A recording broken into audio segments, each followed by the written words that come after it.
continuidad a este estudio que estamos llevando sobre la doctrina de la iglesia. Sobre la doctrina de la iglesia. Tenemos un texto lema. El texto lema se encuentra en Primera de Timoteo, capítulo 3, versos 15. Primera de Timoteo, capítulo 3, versos 15.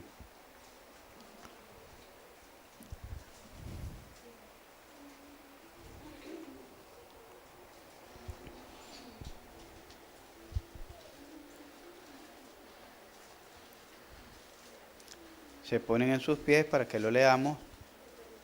Primera de Timoteo, capítulo 3, versos 15.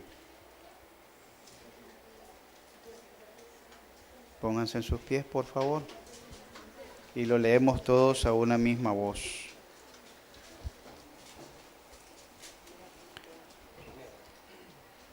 Para que, si tardo, sepas cómo debes conducirte en la casa de Dios, que es la iglesia del Dios viviente, columna y baluarte de la verdad.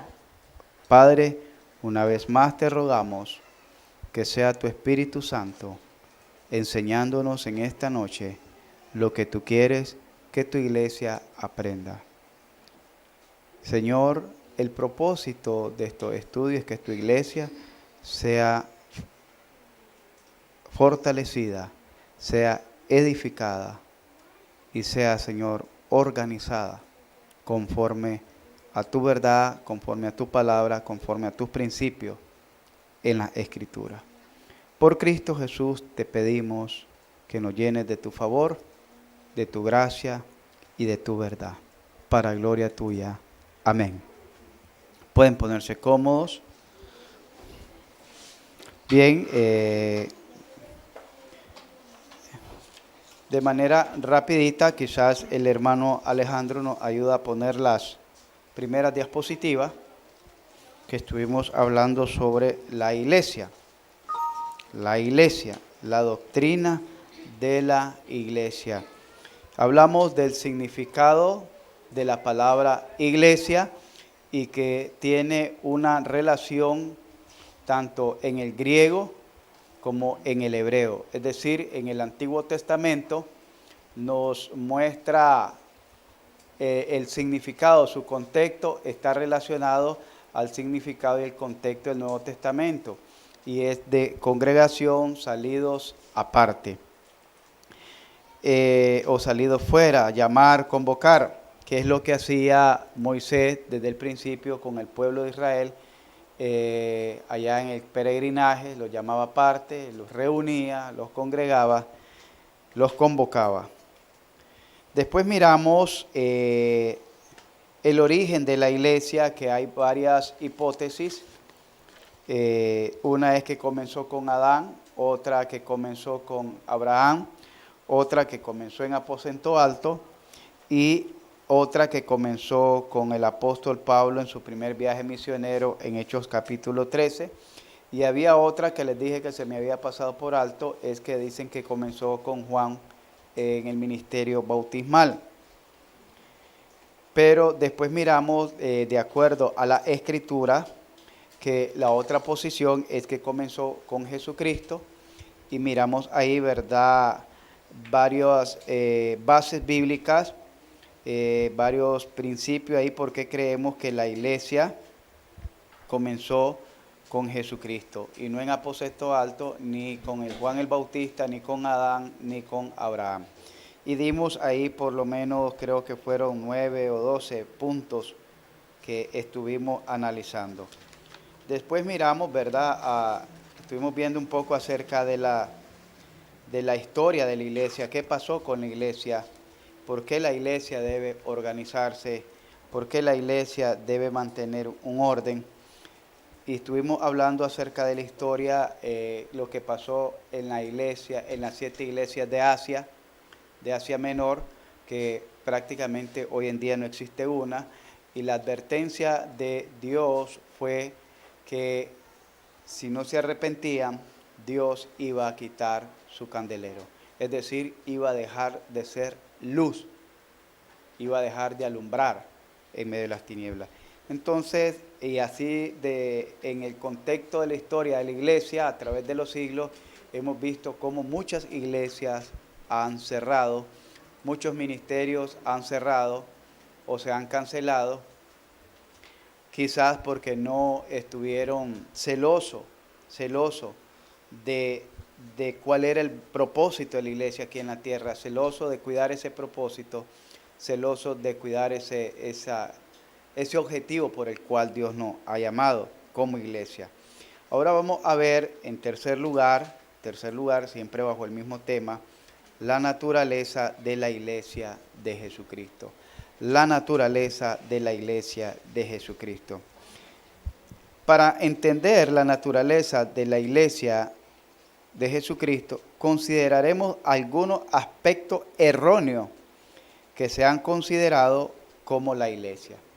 Vamos a ver algunos aspectos erróneos que se han considerado, eso es la iglesia. En primer lugar, vamos a ver, hermano, que la iglesia considerada desde un aspecto negativo no es un nuevo nombre para Israel. La iglesia considerada desde un aspecto negativo no es un nuevo nombre para Israel. ¿Por qué? Vamos a ver esas razones por qué la iglesia no es considerada como un nuevo nombre para Israel. Porque hay muchos que dicen que la iglesia es el Israel. Que la iglesia es la continuidad de Israel. Y vamos a ver que no. Creemos que la vez pasada estuvimos enseñando que la iglesia o nosotros somos hijos por medio de la fe de Abraham, pero estamos hablando por medio de la fe. El Israel que nosotros creemos que somos, no se trata del Israel físico, sino el pueblo de Dios espiritual, redimido de diferentes naciones, de diferentes etnias, de diferentes culturas. Cuando decimos que la iglesia no es el Israel, es como que Dios hubiera cortado el paso a Israel y ahora Israel lo va a injertar en la iglesia. Y no es así. La Biblia nos enseña que de dos pueblos, de dos etnias, hizo uno nuevo. Es decir, Él no añadió paño viejo en vestido nuevo. No añadió paño viejo en vestido nuevo. Él no derramó vino nuevo, tampoco en odres viejos, sino que de dos hizo una nueva creación, un nuevo hombre, un nuevo cuerpo, que es su iglesia. En primer lugar, vamos a ver que ¿por qué la iglesia no es un nuevo nombre para Israel? Porque las promesas que se le dieron a Israel son diferentes a las que se le ha dado a la iglesia. Las promesas que se dieron para Israel, en su mayoría, por no decir todas, eran primeramente terrenales y condicionales. Vamos a ver para ello Éxodo 15, 26. Si me ayudan, Éxodo 15, 26.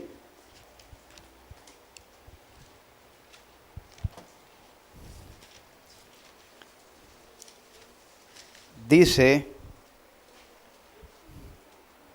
y dijo, si oyeres atentamente la voz de Jehová tu Dios, e hicieres lo recto delante de sus ojos, y dieres oído a sus mandamientos, y guardares todos sus estatutos, ninguna enfermedad de las que envía a los egipcios te enviaré a ti, porque yo soy Jehová tu sanador. Ahí miramos que está hablando primeramente de algo físico, de algo terrenal y algo que está condicionado. Vamos también a Deuteronomio capítulo 28 y en Deuteronomio capítulo 28 ahí nos podemos gozar de ver la cantidad de bendiciones, pero también vamos a ver el verso 1 y después vamos a ver otro verso. Acontecerá, 28:1, que si oyere atentamente la voz de Jehová tu Dios para guardar y poner por obra todos sus mandamientos que yo te prescribo hoy, también Jehová tu Dios te exaltará sobre todas las naciones de la tierra. Y vendrán sobre ti todas estas bendiciones y te alcanzarán si oyeres la voz de Jehová tu Dios. Verso 15. Pero acontecerá, si no oyeres la voz de Jehová tu Dios para cumplir todos tus mandamientos y sus estatutos que yo te intimo hoy, que vendrán sobre ti todas estas maldiciones y te alcanzarán. Miramos entonces que no las bendiciones y la condición, las promesas que Dios le da a Israel son primeramente terrenales y seguidamente están condicionadas. Vayamos a Efesios capítulo 1, versos 3, que casi mucho ya lo manejamos. Efesios capítulo 1, versos 3, y miraremos cuál es la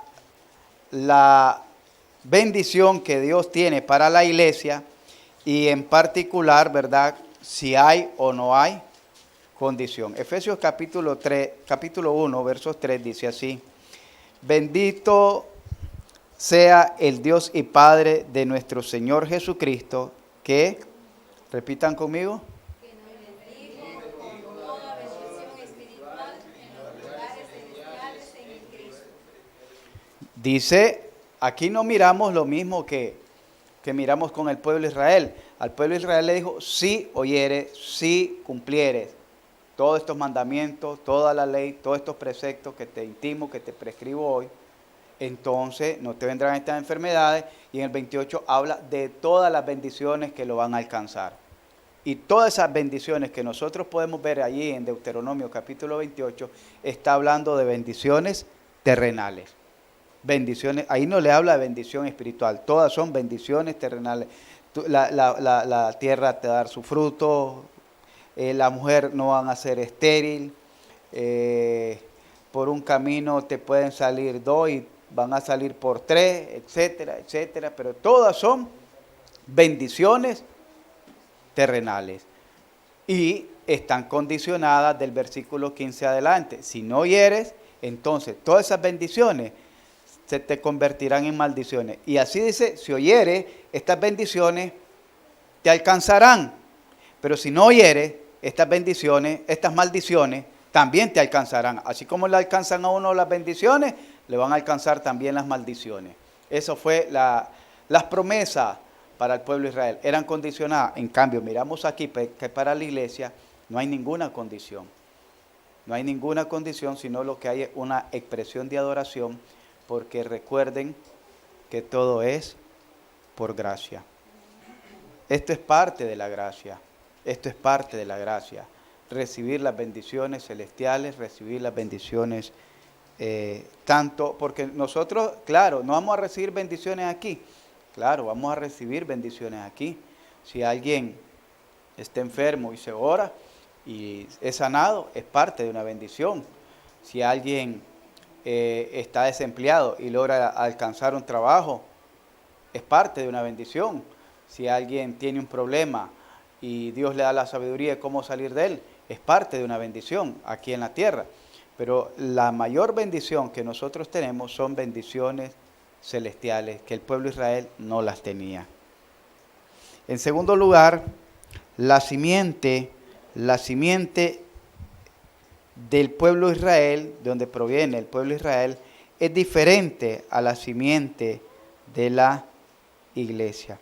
Romanos capítulo 9, verso 7, dice así: ni por ser descendientes de Abraham son todos hijos, sino en Isaac te será llamada descendencia. ¿De quién desciende el pueblo de Israel? De Abraham. ¿A quién se le había dado la promesa de que su descendencia iba a ser como la multitud de la arena, como las estrellas del cielo? A Abraham.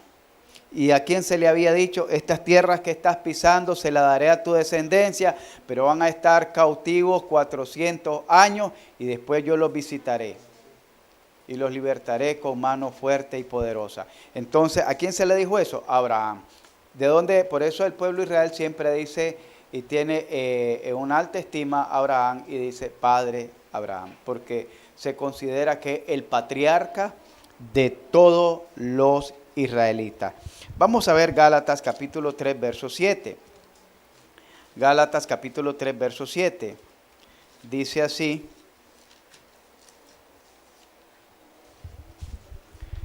sabed por tanto que los que son de la fe, estos son hijos, los que son de la fe. Entonces miramos que a Abraham se le dio y al pueblo de Israel son de diferentes simientes.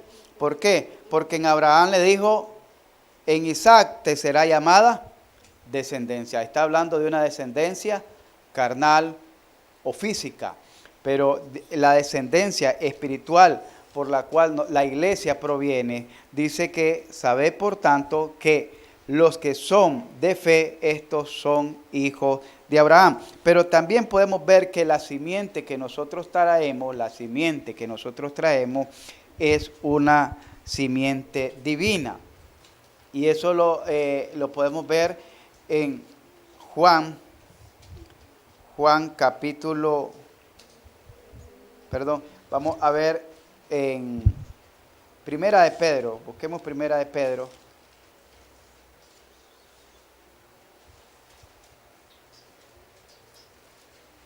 Sí, perdón, es Segunda de Pedro capítulo 1, versos 4. Segunda de Pedro capítulo 1, versos 4. Por medio de las cuales nos ha dado preciosas y grandísimas promesas. Oiga bien, estamos hablando de las promesas. Para que por ella llegases a ser participantes ¿de qué? De la naturaleza divina, habiendo huido de la corrupción que hay en el mundo a causa de la concupiscencia. Entonces podemos ver, hermano, que nuestra simiente, la simiente de la iglesia, es muy diferente a la simiente del pueblo de Israel. La simiente del pueblo de Israel es una simiente carnal. La simiente de la iglesia es una simiente espiritual. No sé si recuerdan allá en San Juan, creo que era capítulo 8, cuando Jesús le dijo a los fariseos que ellos dijeron, nuestro padre Abraham. Si vuestro padre fuese Abraham, las obras de Abraham hiciesen. Pero vuestro padre no es Abraham, sino que vuestro padre es el diablo. Porque las obras del diablo queréis hacer. ¿Y cómo que las obras del diablo queremos hacer? Porque me queréis matar. Y él es homicida desde el principio. Entonces miramos ahí, hermano, que Jesús no se está refiriendo a que no vienen de la simiente de Abraham, sino que le está diciendo que los hijos en Abraham, la promesa en Abraham es una promesa primeramente física, pero también espiritual. Y la iglesia proviene de la simiente espiritual de Abraham y obviamente también de la simiente espiritual del postrer Adán, que es Jesucristo. Y dirá usted, ¿cómo es esto de Abraham y de Jesucristo? Por la descendencia, ¿de dónde proviene cuando hablamos según la genealogía Jesucristo? Proviene de Abraham. Dijo Mateo, hijo de David, hijo de Abraham. Entonces de ahí miramos por la simiente de Jesucristo. Pero en Primera de Corintios capítulo 15, del verso 46 en adelante, miramos que dice también que el primer Adán era alma viviente y el postrer Adán era espíritu vivificante. ¿Quién era el postrer Adán? Jesucristo. Y la iglesia tiene el espíritu de Jesucristo. Entonces nuestra simiente es espiritual. Es diferente a la simiente física o carnal de Israel. También miramos que la nacionalidad es diferente. Por eso es que yo no comparto, y aquellos que lo hacen, pues, los respeto, pero yo no comparto que en una iglesia tenga que haber una bandera, una bandera, le llaman a esa bandera,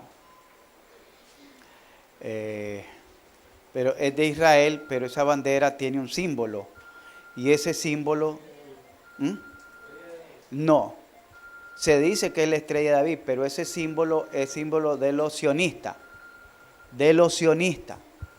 Los sionistas eran un movimiento judío, ¿verdad? Que estaba formado por grandes magnates empresarios, los Her, los Benz, las Mercedes-Benz es de judíos, la Her es de los judíos y tantas empresas grandes europeas, y estaba formada por ellos que estaban impulsando lo que era la repatriación a su tierra, el movimiento sionista, y entonces ellos tenían esa bandera es del movimiento sionista.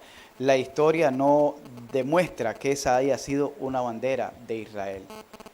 Nunca se ha demostrado que esa, porque ellos tenían en su corazón, primero cada tribu tenía un estandarte como un símbolo, pero la bandera, el estandarte de Israel como nación siempre fue Dios. Por eso dice que Dios era su estandarte, su bandera. Entonces, hermanos, por eso yo no comparto que en una iglesia, el criterio de que en una iglesia haya una bandera, porque la nacionalidad, estamos hablando, es diferente.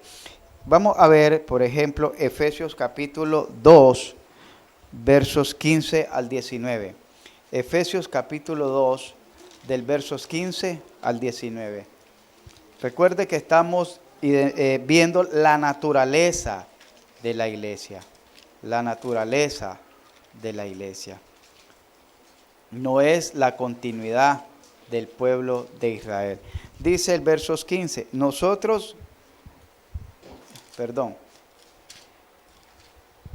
dice, aboliendo en su carne, gracias hermano, las enemistades, la ley de los mandamientos expresado en ordenanza, para crear, ahí está, en sí mismo, de los dos, un solo y nuevo hombre, haciendo la paz, y mediante la cruz reconciliar con Dios a ambos en un solo cuerpo, matando en ellos las enemistades. No dice que reparó o que rellenó, sino que dice que de los dos, ¿cuáles son los dos? Israel y el resto del mundo. Israel y el pueblo, por decir así, gentil. Pero de los dos, no es que agarró a los judíos y al mundo entero y lo juntó en una nueva creación, sino que los salvos de los judíos o de los israelitas y los salvos del mundo gentil, de los dos hizo un nuevo hombre, un nuevo cuerpo. Oiga bien, porque no es cuestión que todo Israel. Hay gente que oremos por Israel, está bien orar por Israel, ayunemos por Israel, pero ya eso ya es, están idolatrando a Israel. Y recuerdo que Israel, Dios tendrá sus tratos con ellos, sus tratos, pero nuestras oraciones no van a cambiar el trato que Dios tenga con Israel. Y la gente danza y le gusta lo de Israel, hasta hablan como judíos, etcétera, quieren hacer las danzas de los judíos, quieren copiar todo, pero déjeme decirle que el Israel que hoy existe no es el Israel que existió en los tiempos, en el año 70, cuando fueron prácticamente casi exterminados,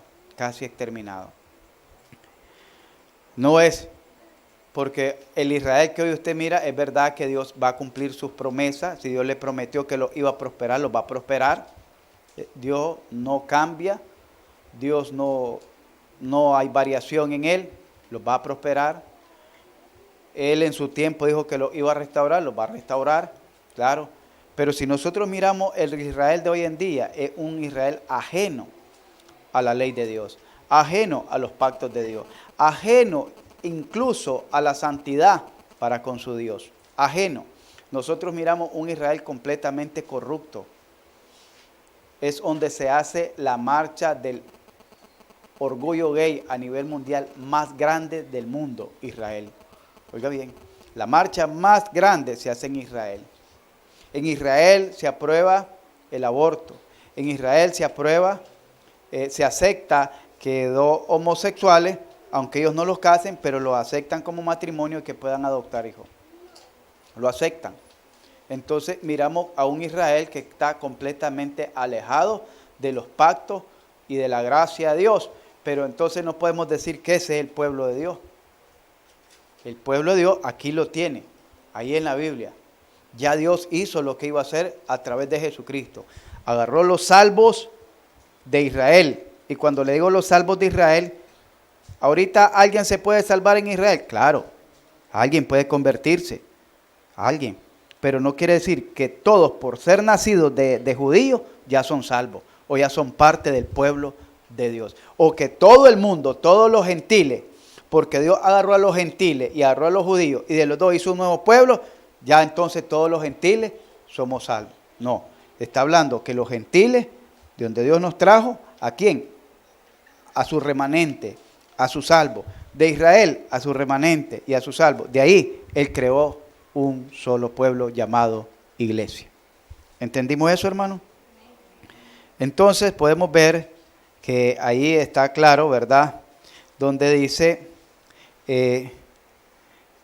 verso 19, así que ya no soy extranjero, ni forastero, quiere decir ahí, ni advenedizo, sino conciudadano de los santos y miembros de la familia de Dios. Bien, la nacionalidad es diferente, su paternidad es diferente. Primero hablamos de su simiente, ahora hablamos de su paternidad. Su paternidad, ¿quién es su padre? Vamos a ver en Génesis capítulo 17, versos 5. Génesis capítulo 17, verso 5. Su paternidad es diferente. Dice, y no se llamará más tu nombre Abraham, sino que será tu nombre Abraham, porque te he puesto por padre de muchedumbre de gente. ¿A quién puso por padre? Abraham, de muchedumbre de gente. Miremos ahora Juan 8:39. Yo creo que ahí es donde le estaba leyendo. Juan 8:39. Es el texto que le había mencionado. Quizás me había adelantado un poco. Juan 8:39. Dice así.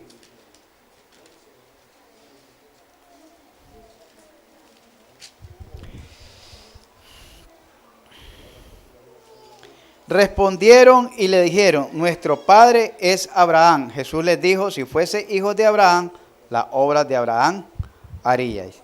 La paternidad es diferente. Verso 53, ahí mismo, dice, ¿eres tú acaso mayor que nuestro padre Abraham, el cual murió y los profetas murieron? ¿Quién te haces a ti mismo? Está hablando primero, damos el énfasis al punto de que ellos se identifican de que Abraham es su padre. Ahora vamos a ver quién es nuestro padre. Vamos a Juan capítulo 1, porque hay varios textos.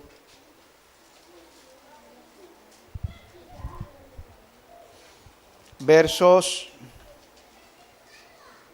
12. Juan capítulo 1, versos 12 y 13.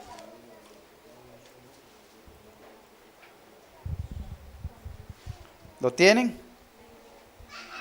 Dice,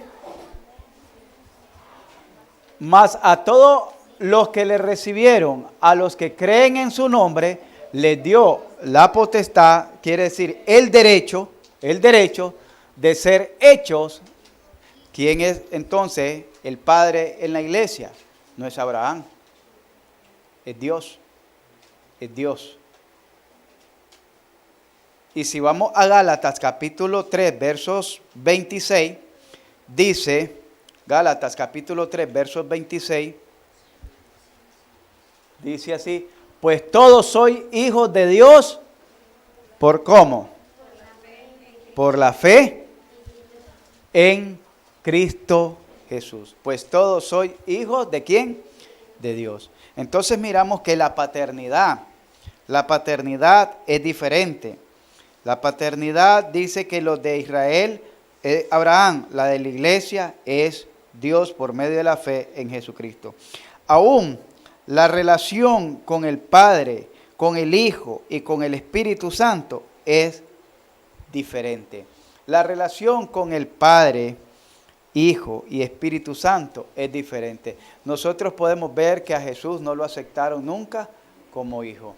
El Espíritu Santo nunca habitó o moró en todo el pueblo de Israel. Nunca. El Espíritu Santo descendía de manera muy particular sobre un profeta, sobre el sacerdote, sobre un líder, sobre un juez, de manera particular, pero no sobre toda la comunidad. En cambio, nosotros podemos ver que el Espíritu Santo descendió sobre todos los creyentes en aposento alto, Hechos capítulo 2, y miramos también que dice que desde el día que oímos la palabra de verdad, el evangelio de nuestra salvación, y creímos en él, fuimos sellados con el Espíritu Santo de la promesa. Y Romanos capítulo 8, creo que es el versos 15, versos 14, dice, porque todos los que son guiados por el Espíritu de Dios, estos son hijos de Dios. Entonces miramos que la relación con el Padre, con el Hijo y con el Espíritu Santo no es igual el de la iglesia con el pueblo de Israel. Entonces no podemos decir que la iglesia es la continuidad del pueblo de Israel, ni tampoco el templo de allá era un templo físico hecho de paredes. Ahora, ¿cuál es el templo? ¿Quién me puede decir cuál es el templo? Nuestro cuerpo. Dice que nosotros somos templo y morada del Espíritu Santo de Dios. Antes, que era el templo, era 4 paredes, eran unas paredes físicas que se tenían que estarle dando reparación y mantenimiento. Ahora nosotros somos el templo y morada del Espíritu Santo. Amén. Vamos a ver, hermanos, también, para ir avanzando, que siempre bajo el tema de la naturaleza de la iglesia de Jesucristo, entonces la naturaleza, miramos, no es la continuidad del pueblo de Israel, y por eso me enfoqué a dar bastantes o varios aspectos, razones, ¿por qué no? Y vamos a ver que la naturaleza y la iglesia de Jesucristo, desde la parte negativa, tampoco no es el reino de Dios aquí en la tierra. No es el reino aquí en la tierra. Efesios 4:12. Efesios 4:12.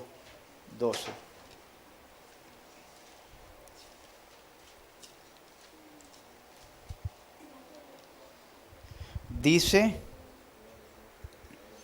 a fin de perfeccionar a los santos para la obra del ministerio, para la edificación del cuerpo de Cristo. La iglesia no es el reino aquí en la tierra, la iglesia es el cuerpo de Cristo. Oiga bien, la iglesia no es el reino, la iglesia es el cuerpo de Cristo. La iglesia no es un edificio físico. La iglesia no es un edificio físico. Primera de Pedro 2:5. La iglesia tampoco es un edificio físico. Primera de Pedro capítulo 2, verso 5. Dice así, vosotros también, como piedras vivas, sed edificados como casa espiritual y sacerdocio santo para ofrecer sacrificios espirituales aceptable a Dios por medio de Jesucristo. Está diciendo que la iglesia tampoco es un edificio físico. Nosotros hacemos común las palabras o expresiones que escuchamos a veces en la calle y decimos, allá es la iglesia. Y nos referimos al edificio. Y ha sido tan común que ya todo el mundo lo toma como una verdad, que el edificio es la iglesia. Pero déjeme decirle que la iglesia somos la reunión de los redimidos. Esa es la iglesia. Jesús dijo, donde 2 o 3 se reúnan en mi nombre, ni siquiera tiene que ser una multitud. donde 2 o 3 o más se reúnan en mi nombre, ahí estaré yo en medio de cada uno de vosotros. La iglesia es la congregación de los redimidos, la congregación de los espíritus hechos perfectos una vez y para siempre, dijo el escritor a los hebreos. La congregación de los espíritus hechos perfectos una vez y para siempre. Esa es la iglesia. Esto es una infraestructura, es el edificio de la iglesia, donde hemos levantado un altar para glorificar al Señor.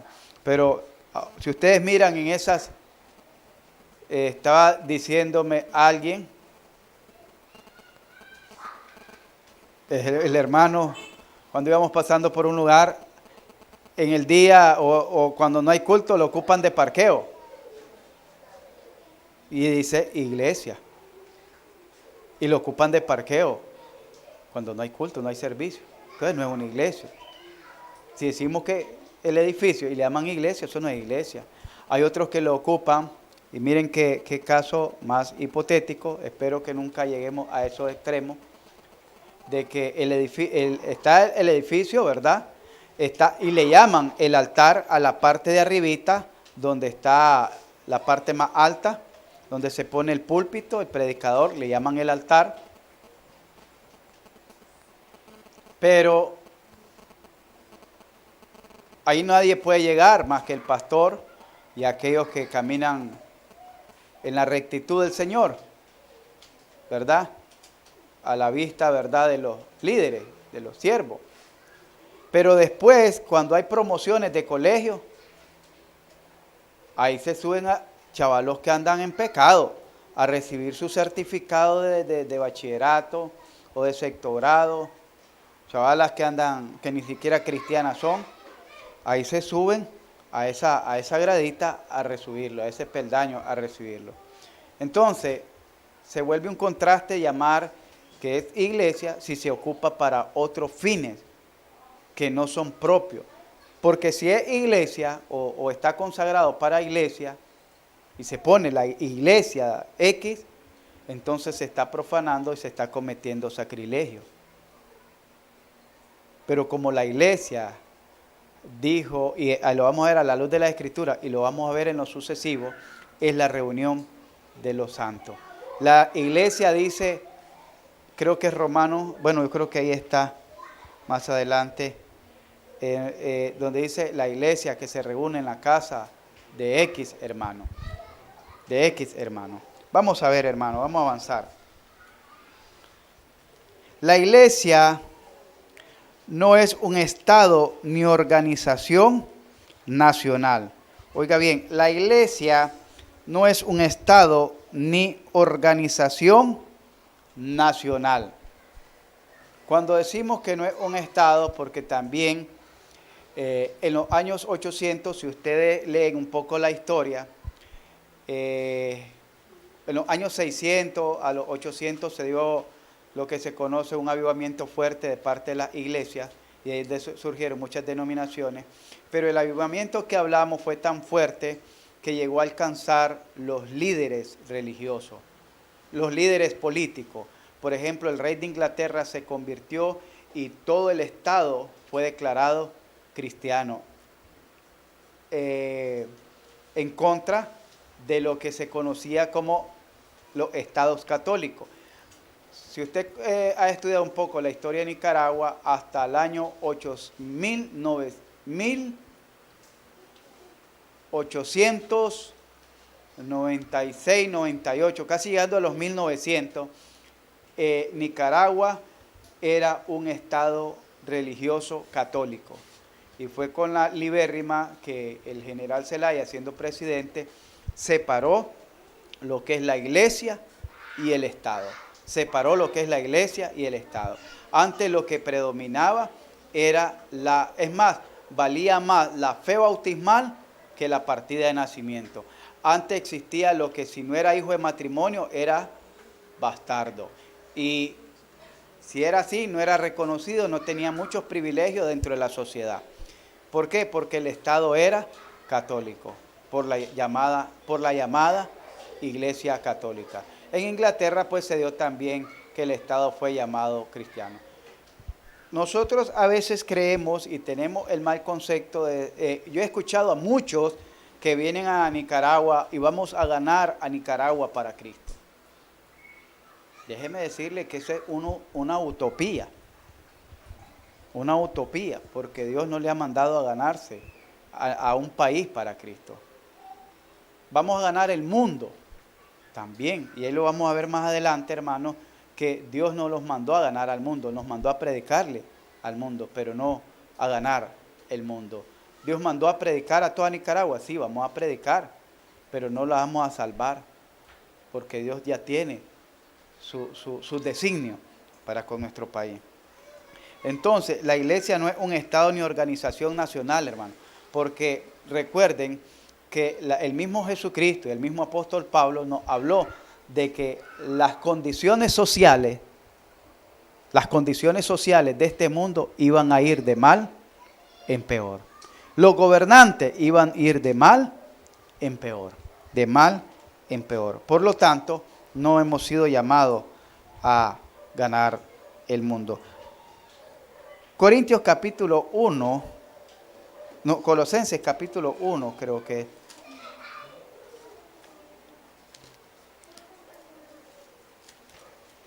Déjenme ver si es ahí.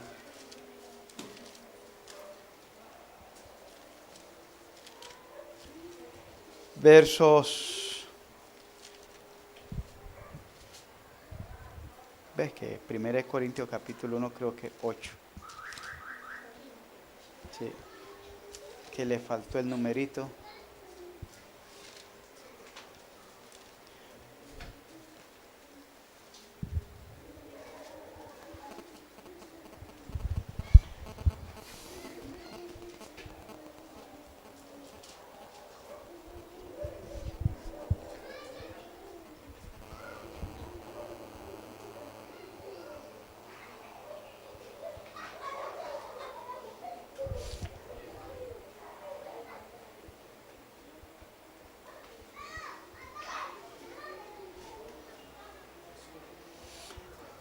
Dice en Corintios 1:18, vamos a ver, la iglesia no es un estado ni organización nacional. Dice, porque la palabra de la cruz es locura a los que se pierden, es decir, no todos se van a salvar, pero a los que se salvan, esto es a nosotros, es poder de Dios, pues está escrito, destruiré la sabiduría de los sabios y desecharé el entendimiento de los entendidos. ¿Dónde está el sabio? ¿Dónde está el escriba? ¿Dónde está el disputador de este siglo? ¿No ha enloquecido Dios la sabiduría del mundo? Pues ya que en la sabiduría de Dios el mundo no conoció a Dios mediante la sabiduría. Agradó a Dios salvar a los creyentes por la locura de la predicación. ¿A quién va a salvar? No dice a todo el mundo, no dice a toda Nicaragua. Dice, agradó a Dios salvar a los creyentes por medio de la predicación. Podemos ver también en Efesios capítulo 5, versos 23, hermano. Dice,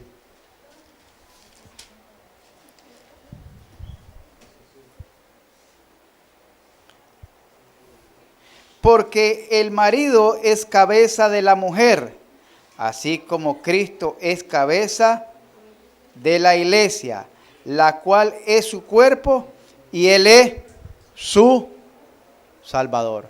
Ahí entendemos que Dios no viene a salvar al mundo. Dios no va a salvar a toda Nicaragua, ni a toda Centroamérica, ni a todos los Estados Unidos, que es uno de los países que más misioneros ha enviado al mundo. No los ha salvado a todos. A pesar de que su constitución política en un inicio fue creada y formada con principios cristianos que hoy han sido cambiados, dice la palabra de Dios que Cristo es la cabeza no del mundo. Cristo es la cabeza no de Nicaragua, de la iglesia. Y Él nos murió por todo el mundo. Él no se sacrificó por todo el mundo. Él se sacrificó por la iglesia. ¿Entendimos eso? Por eso dice, agradó a Dios salvar por medio del evangelio, la predicación, a los creyentes. No a todo el mundo. No a todo el mundo. La iglesia tampoco es una organización denominacional. La iglesia no es una organización denominacional. Nosotros, hermanos, nos esforzamos por tratar de llevar una doctrina bíblica lo más apegado a la Escritura que nosotros podamos y que el Espíritu de Dios nos guíe. Oiga bien, pero eso no quiere decir que somos mejores que otros, ni que ya somos perfectos, como dijo el apóstol Pablo, sino que proseguimos por ver si alcanzamos aquello para lo cual fuimos también llamados. Entonces, hermano, la iglesia no es una organización denominacional. ¿Por qué les digo esto? Porque las denominaciones se creen que ellos son poseedores de la verdad absoluta, de toda la palabra de Dios. Recuerdo que en un tiempo, nosotros llegó un joven y que estaba en el bíblico estudiando y nos decía, no, es que solo los bautistas son salvos. Para mí eso es una blasfemia, pudiéramos decir, una herejía. ¿Por qué? Atribuirse que solo los bautistas son salvos. Porque los bautistas no han existido siempre. Los bautistas existen a partir de 1600 y algo. Y los que existieron antes. Es que Juan el Bautista era bautista. Jesús era bautista. Los apóstoles eran bautistas. Y toda después la iglesia fue bautista. Entonces solo los bautistas son salvos. Es más, llegó a decir un pastor, ya partió de esta vida, que hasta Dios era bautista. Porque dice que él mandó a bautizar a Juan. Oiga bien. Entonces eso es irse a lo extremo.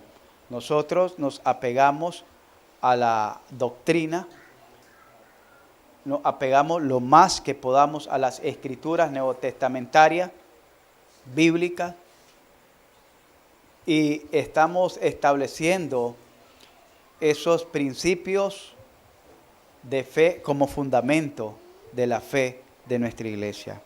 Por eso es que estamos dando esto de la iglesia, porque el paso posterior va a ser crear los estatutos o reglamentos por los cuales se va a regir nuestra iglesia. Estoy ya trabajando en ello, estoy pidiéndole el apoyo también a una abogada para que me ayude con el orden y estamos trabajando ya en ellos y me está ayudando en ello el hermano Mario como diácono a ir creando, y no estamos creando algo fuera de lo que es el orden bíblico, sino que todo lo que vamos a creer y practicar va a ser bajo principios y bases bíblicas. La iglesia no es una denominación. Romanos 16, ahí podemos ver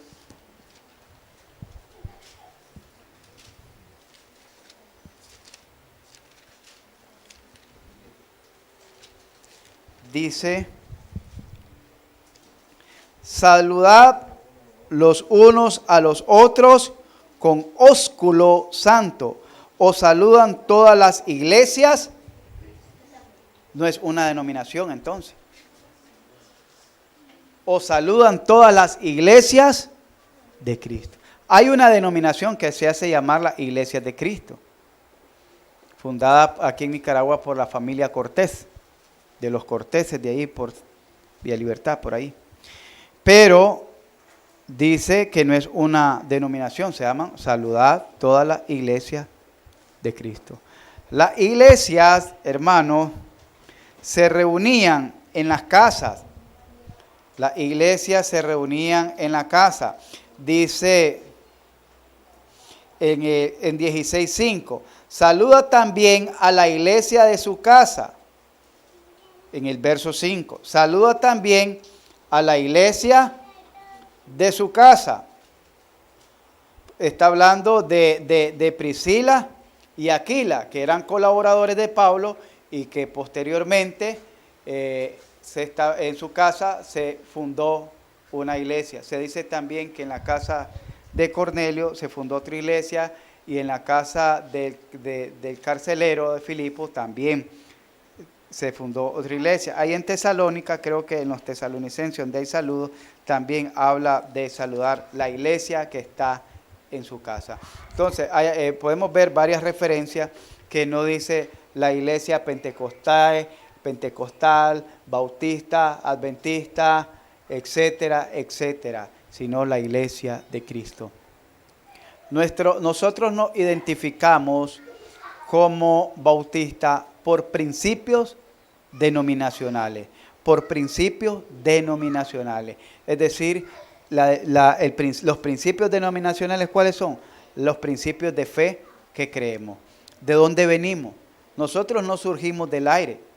Nosotros no salimos por accidente, sino que una iglesia bautista nos envió a levantar una obra bautista de la cual se está formando otra iglesia bautista. Nosotros entonces venimos en una línea bautista y cuando nosotros estamos estudiando la confesión de fe bautista, es bautista la que estamos estudiando y estamos remontándonos a los principios con que las iglesias bautistas comenzaron a trabajar, a servir al Señor, a predicar, a creer. Entonces, con esos principios bautistas de la confesión de fe bautista de 1689, entonces con esa estamos trabajando porque estamos tratando de rescatar, por decir así, esas enseñanzas puras y bíblicas que quizás con el paso de los siglos se han venido olvidando en muchas iglesias bautistas y se han vuelto más modernas, más contemporáneas que las primeras iglesias que existieron. Desde el punto de vista positivo, ya para ir terminando este tema, oiga bien, desde el punto de vista positivo, la iglesia del Nuevo Testamento se refiere a aquellos grupos geográficos de creyentes bautizados. Está hablando geográfico, iglesias locales. Iglesias locales. Aquellos grupos geográficos de creyentes bautizados que se reúnen regularmente, dirigidos por pastores y diáconos para fines de adoración, instrucción, comunión y evangelización. Oiga bien, les repito, desde el punto de vista positivo, la iglesia neotestamentaria se refiere a aquellos grupos geográficos, iglesias locales, como la iglesia de Pérgamo, de Tiatira, de Éfeso, de Galacia, de Colosa, eran puntos geográficos. Por eso se les dan esos nombres. De creyentes bautizados. La iglesia está formada por creyentes bautizados. Es decir, alguien que no es bautizado no es parte de la iglesia. No es parte de la iglesia. Visita, pero no es parte de la iglesia. Que se reúnen regularmente, dirigidos por pastores y diáconos para fines de adoración, instrucción, comunión y evangelización. Vayamos ahora, y terminamos ahí, hermanos, para que nos den unos minutos de oración, a Hechos capítulo 2, donde estábamos leyendo. Hechos capítulo 2, para ver este punto que estamos tratando, la iglesia.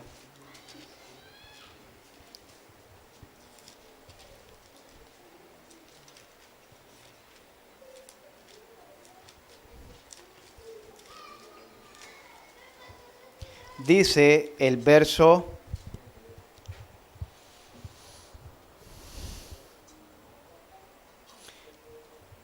Después que Pedro da el sermón, dice, al oír esto, se compungieron de corazón y dijeron a Pedro y a los otros apóstoles. Varones hermanos, ¿qué haremos?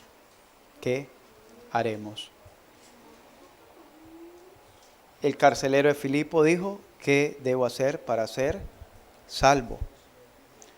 El etíope preguntó, ¿qué impide que yo pueda ser bautizado? Y le dijeron, Pedro les dijo, arrepentíos y bautícese cada uno de vosotros en el nombre de Jesucristo para perdón de los pecados y recibiréis el don, el regalo del Espíritu Santo. Porque para vosotros es la promesa y para vuestro hijo y para todos los que estáis lejos, para cuanto el Señor nuestro Dios llamare. Y con otras muchas palabras testificaba y les exhortaba diciendo, sed salvo esta perversa generación. Vamos a ver qué fue lo que pasó. Ellos le preguntaron, ¿qué hacemos? Pedro les dice, arrepiéntanse y bautícense. Oiga bien, arrepiéntanse y bautícense. Es el proceso bíblico, arrepiéntanse y bautícense.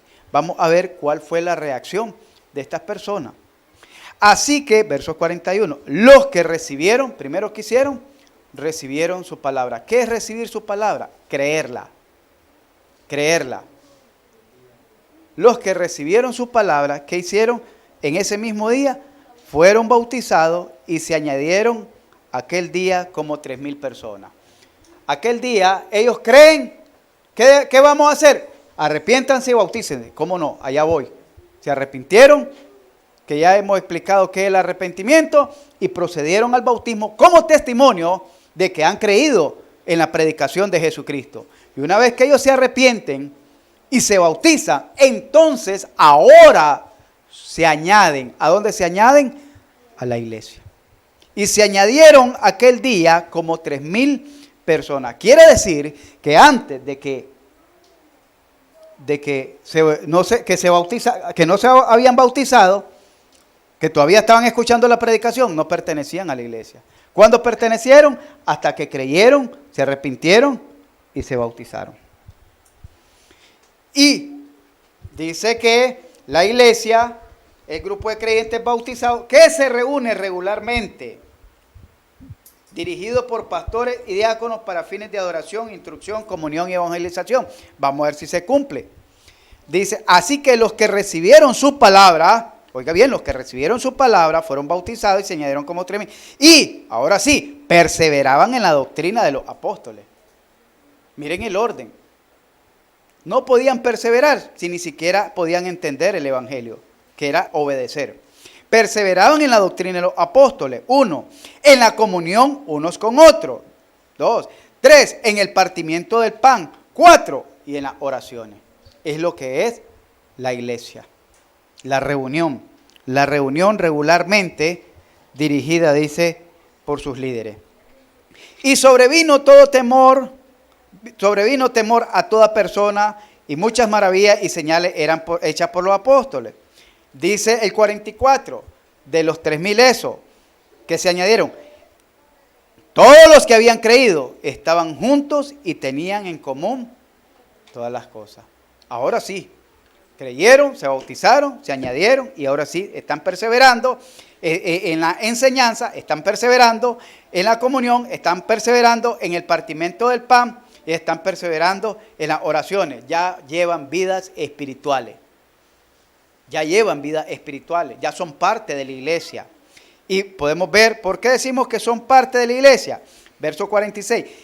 Y perseverando unánimes cada día en el templo y partiendo el pan en las casas, comían juntos con alegría y sencillez de corazón, alabando a Dios y teniendo favor con todo el pueblo. Y el Señor añadía cada día a la iglesia los que habían de ser salvos. ¿Entendimos eso, hermano? Eso es la iglesia. La iglesia está conformada por miembros redimidos por la sangre de Cristo y bautizados, que han creído y se han bautizado. Alguien dirá, entonces el que estaba en la cruz, ese no se bautizó. Es que no estamos hablando de la salvación, estamos hablando de ser miembros de la iglesia local. Oiga bien, de ser miembro de una iglesia local. Porque siempre se tiende a confundir, porque no estamos hablando que el bautismo salva, estamos enseñando que el bautismo lo hace miembro de una iglesia local. El que se colgó en la cruz, el que estaba en la cruz y murió y confesó su fe, fue salvo, pero él no perteneció a la iglesia de Jesucristo. Él no fue parte de la iglesia, de este avivamiento de la iglesia. Alguien pudiera decir, cuando vamos y predicamos a los enfermos y murió y no se bautizó, ¿era salvo o no era salvo? Puede ser que haya sido salvo, puede ser, porque no podemos decir ni sí ni no, porque ese es un asunto personal entre el creyente y Dios. Pero no era miembro de la iglesia, no era miembro de la iglesia local, hablando de la iglesia local, porque está la iglesia que es el cuerpo de Cristo, la iglesia invisible, que eso lo vamos a ver, que se dice de la iglesia invisible, se dice de la iglesia universal. Vamos a ver eso con más detalle en la próxima clase. ¿Alguna pregunta, hermanos?